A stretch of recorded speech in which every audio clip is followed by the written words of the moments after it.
wet non-flying day today, so I'm stuck inside with the board cap, and I thought I'd make a video on some useful and really cheap accessories I found that helped me. And these ones are to do with the Lipo batteries, which can be a bugger to pull out when they're tight, and also not want to damage them. The extension, I've found a couple of uses for the extension of the Lipo plug.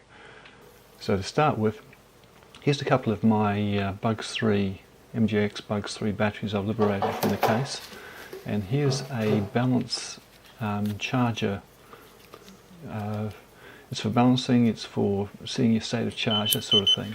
So I'm looking at one of my Bugs 3 batteries that I actually use either in my headset, my AMWay goggles, or my jumper controller rather than on the drone.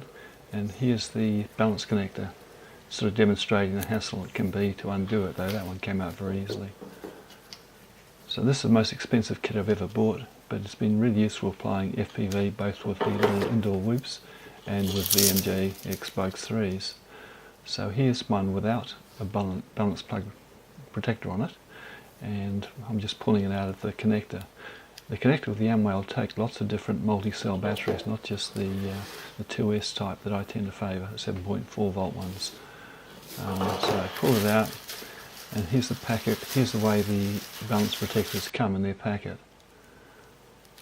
So all you do is put the balance lead into it,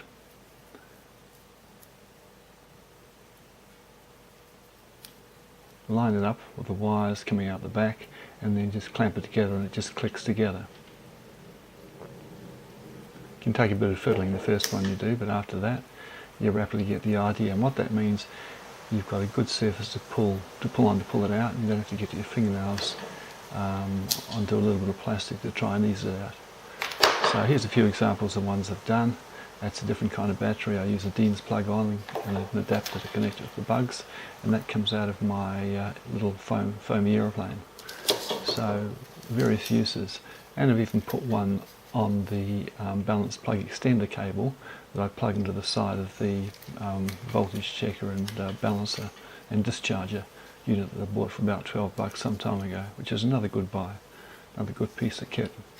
So just demonstrating putting it together with a plug that's protected with the balance plug protector, and checking the voltage on this one, which I think, as we can see, is fairly down.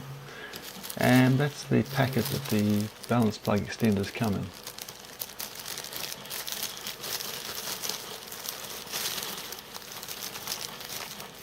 And you get far more than you're ever going to use, but they're so cheap, it's well worth it. Because I had a look at what the cost of crimping my own cables was, and professional grade gear is about $400, maybe $200 for a cheapie.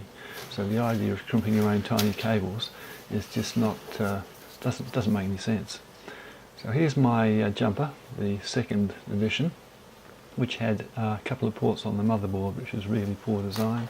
The first was the USB port that I've now used an extender and attached to the case, much like the modern ones.